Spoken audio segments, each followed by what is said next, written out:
Hello Internet, and you're probably wondering what the hell you're watching right now. You're watching a video on YouTube. If that much wasn't obvious, I'm not sure what to say.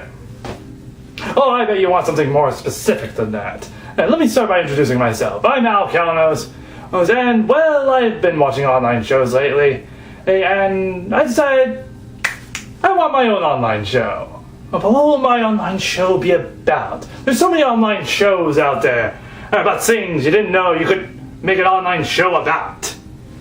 Well, I thought I'd just talk about video games and cartoons and nerdy stuff and just things I like.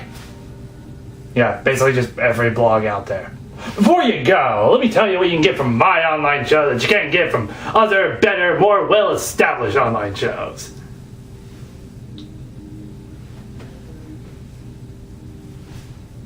I've got a unicorn wall. I'm going to start off by talking about Star Wars: The Old Republic. You know that fancy MMO BioWare released a couple of months ago about Star Wars. Truth be told, I haven't actually played in tour since January. I played for the first month, took a break, and played WoW a little bit. It is a good game, very good. I'd recommend it to your friends. There's a big update and that's going to introduce a new raid, a new dungeon, a new war zone, new mounts, new armor, all this standard stuff. Add guild banks, inks wells, guild banks, inks UI customization, and lightsaber colors. That's pretty important, lightsaber colors. Need those. But the main thing is it's going to expand on the legacy system. For those who don't play Star Wars: The Old Republic, the legacy system is you level a character up to level 30, you complete your first chapter of your character's storyline, and you unlock the ability to have a last name. And that's it. But they're expanding on that. And they're going to have you set up different characters to be related to each other for role-playing purposes. And one of the main things you can do is unlock a species for another class. If you finish your class storyline, say, as a Sith Pureblood Inquisitor, you'll be able to play as a Sith Pureblood Republic character. As a trooper or smuggler. It's gonna be kind of odd, though. Oh, Sith Pureblood Trooper. Huh. But you'll be able to do that, and you'll be able to unlock some abilities. If you level up a bounty hunter, you'll be able to give other characters a flamethrower. A Jedi with a flamethrower. Think about that for a moment. Oh, yes. There's still no Wookiees, though. That disappoints me. No Wookiees. Yet. If you're at all interested in playing Star Wars: The Old Republic, there will be a free-to-play weekend, and starting on March 15th, which is Thursday. I never knew Thursday counted as the weekend. I never knew. Oh, I'll put a link in the description. The funny thing is that a lot of the other features announced in the trailer for the update are stuff that's been in WoW for a while, like a dungeon finder, guild banks, and which I guess means a lot of people won't have a reason to play WoW anymore. Oh, now that Star Wars has it. Yeah.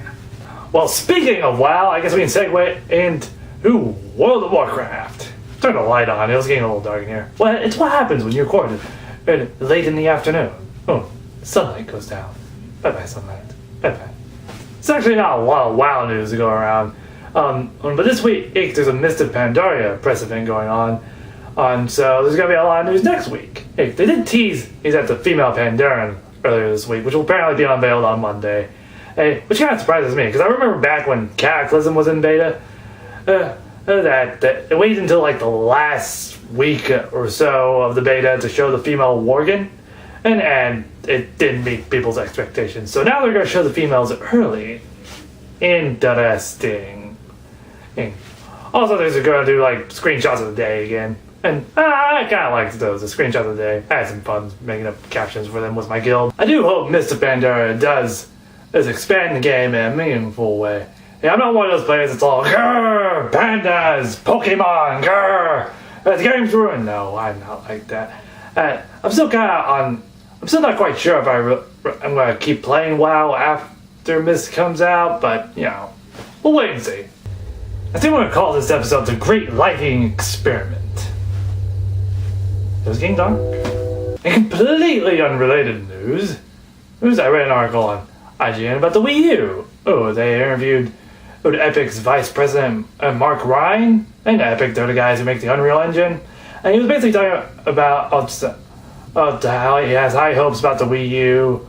Ooh, in case you forgot, the Wii U is Nintendo's next console, which will be HD, finally. Seriously, the Wii was fun, but I want some pretty games. I know graphics isn't everything, but I do like my pretty games.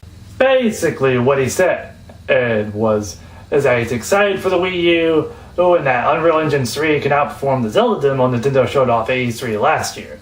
I don't know if that second part's a compliment or an insult. I'm going to take it as a compliment. I'm always kind of curious about how Nintendo's going to approach doing an HD console. Well, because this is our first time doing it. It might not be that much better than the Xbox 360 or the PS3. I'm sure it will be, graphically, because it's newer technology and all that. But it just makes me wonder how Nintendo's actually going to approach it all. I guess if the guys behind the Unreal Engine are excited for the Wii U, I guess there's nothing to worry about. It's going to be awesome. That's it for today. If you want to leave a comment, go right ahead. If you want to call me a douchebag, go ahead. I don't care. I'm still trying to work out a schedule for when I want to do this show. I'm winging it mostly. Anyways, keep rocking.